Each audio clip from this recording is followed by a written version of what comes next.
Shiko, heqja e imunitetit duhet ishte hequr sipas drejtësisë së zotit Rama 2022-2025 brenda një deklarate të zotit Rama që zoti Dumani, pra zgjatimi i Asamblesë së Partisë Socialiste zoti Dumani, të bënte garipin dhe të merrte autorizimin dhe të arrestonte zotin Ahmetaj. Ndërsa zoti Rama sot e pengon drejtuesin e ri të prokurorisë zotin Brown, madje e ul edhe nivelin e tij profesional por e administrativ si drejtues dhe e fut në telashet e procedurave. Pra, kush ka qenë prokuror më i fortë? Ai i cili e merrte miratimin me cilësinë e zëvendës kryeministrit zotin Ahmetaj me një deklaratë të zotit Rama, apo ai i cili sot është drejtues i prokurorisë dhe nuk ka mundësi të marrë autorizimin sepse duhet presi procedurën e tërzjatur. Pra, këtë nuk do ta themi ne, po ja lëm qytetarëve ta mendojnë dhe ta logjikojnë ata. Ku ishte drejtësia e pavarur?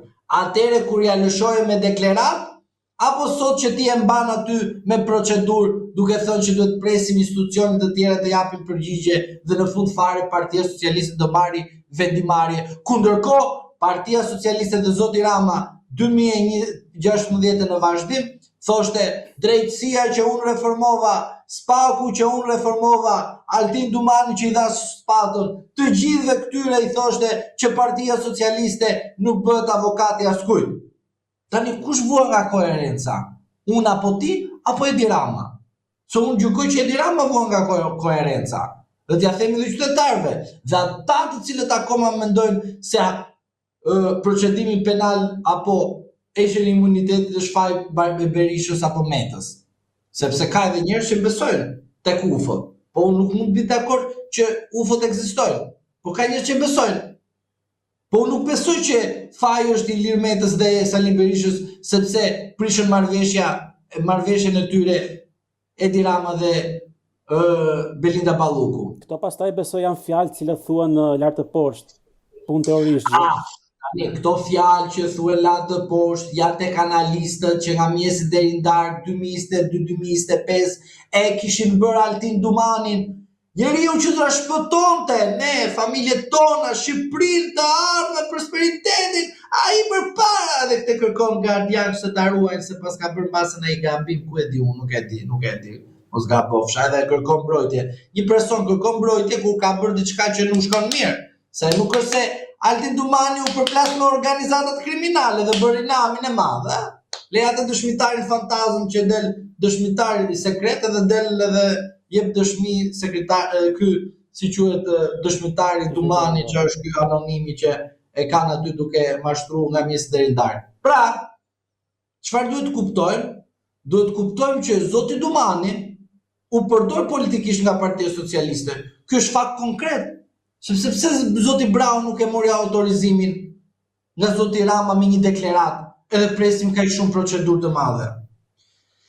Prandaj, ajo që duhet të kuptojmë, do të analizojmë, dhe tani vjen analiza. Në seancën plenare, mendimi im është ky, duke qenë se drejtësia është e Partisë Socialiste, duke qenë se nga kjo drejtësi e Partisë Socialiste, zoti Berisha, zoti Meta, zoti Mediu, edhe funksionarë të tjerë të partive opozitare, janë në telashe me drejtësinë e Partisë Socialiste dhe Edi Ramës, në datën 12 mars mos të shkelin në seancën plenare duke legjitimuar shohun politik që mund të bëjë zoti Rama. Pse? Sepse 83 mandate i ka zoti Rama me ndihmën e zotit Dumani. Pra, edhe sikur unë shkoj me 50 deputet, nuk e fitoj 71 në zotëri. Se numrat flasin vetë. Numrat flasin vetë, patjetër. 83 plus Tom Doshi 86. Po, le të marri tani e tutje kosto politike Partia Socialiste e Edi Rama që mashtronte qytetarë dhe thonte imuniteti nuk është privilegj. Dhe tani ti thot shqiptarëve, po, unë bie kundërshtim ato që thonë që po imuniteti që ka privilegj dhe unë nuk e lëshoj Belinda Ballukun. Po ta bëj ai e vet në seancë, të shkoj vet në seancë edhe mos bëj turpin. Partia Demokratike të mbahet dhe të qëndrojnë atë seancë, sepse në rast se duan socialistët të votojnë raportin e Partisë Demokratike, le të shkojnë dhe ta votojnë. Se kanë numrat, kanë 83. Në rast se do të ishim në kushte që Partia Socialiste kishte 71 vota, atëre jam dakord që po shko, sepse mund të bëhet në një lëvizje e fundit. Po duke pasur 83, plus edhe to ndoshe brenda, 86, çfarë do mundesh ti me çfarë do bësh? Ti mund të bësh të gjë, po do jetë kundër teje. Vajtja në parlament dhe disfata që mund të ndodh është që ti vendos partinë socialiste në pozita komode dhe në sy të publikut i thua bëj një pakt me Edi Ramën që 50 i kam unë, edhe 20 mi çon Edi Rama ose 30 mi çon Edi Rama dhe votojnë atë që do Edi Rama, pra arrestimin e zonjës Balluku për faj të rrjedhjes së brendshme që ka konflikt Parti Socialiste me Thënza, plus 50 të Berishës, edhe Berisha e futi Belindën në burg, se futa unë, pavarësisht se kishte rrjedhje, se s'dori unë marr kam zhikun apo pistoletën duke ia vënë secili dhe them votoni kështu si them unë. Qartë. Pra loja është e bukur, e fortë, por nuk duhet të ndodhi. E bukur është që Partia Socialiste mos të marri fare pjesë në atë votim. Për herë të parë do të shikojmë ngjarje më të mirë të paimagjinueshme, që s'është parë ndonjëherë. Partia Socialiste mos të marri pjesë, sepse ka frikë nga vota e saj. Por unë them, Partia Demokratike dhe partitë e tjera politike që janë goditur në mënyrë të padrejtë nga një spak Parti Socialiste, nga i zjatim i Asamblesë së Partisë Socialiste në krye të spakut zoti Dumani. Prandaj them që e gjithë kjo situatë kërkon këtë analizë të qetë dhe të ftohtë. Desha t'ju bëj një pyetje, nëse mendoni apo jo për shembull që Balluku mund ta ketë marrë peng Ramën, ose Rama ka peng Ballukun, mos ndoshta Balluku di diçka më shumë mund ta kompromentoj Ramën për sa i përket karrierës së politike.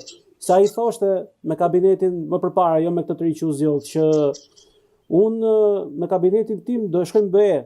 Po çfarë po ndodh tani realisht me këto shkarkimet me, domethënë si e komentoni ju, a mendoni se është peng i Ballukut Rama?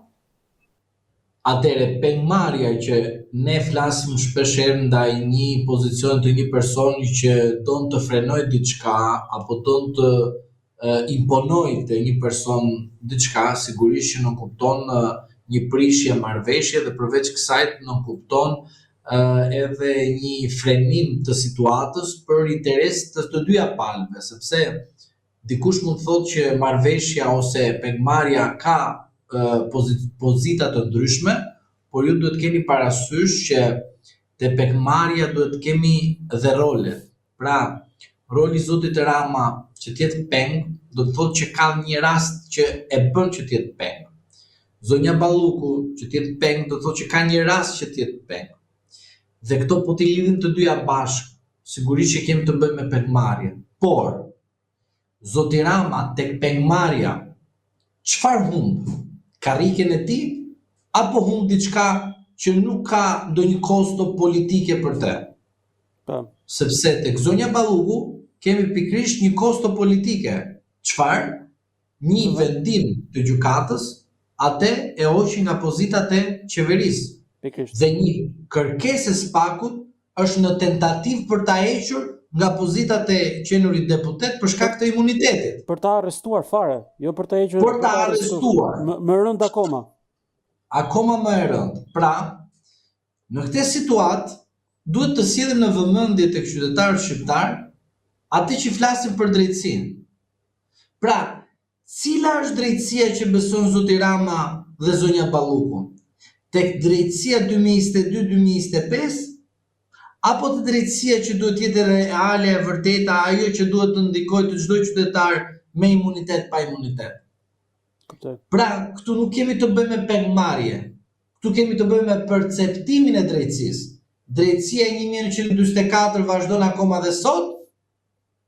Pra, me reformën në drejtësi nuk sollëm drejtësinë. Sollëm çfarë?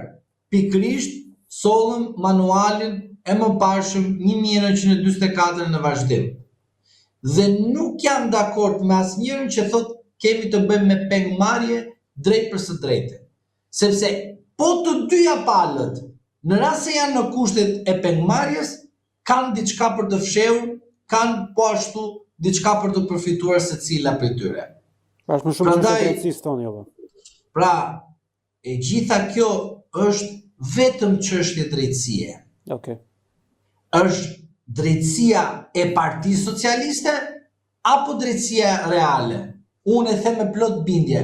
Për shkak të mungesës së koherencës së zotit Rama, është drejtësia e Partisë Socialiste që vazhdon dhe vepron me manualin e 1944-s.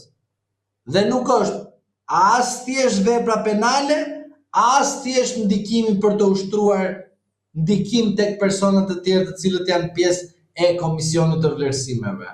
Prandaj, mendimi im për ju dhe për opinionin publik është kjo.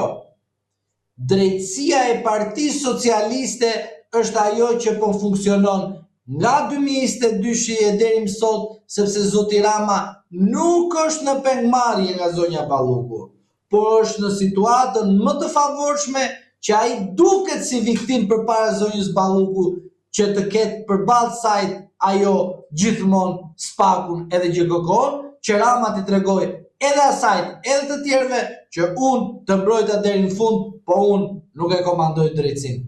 Loja. E kuptoj.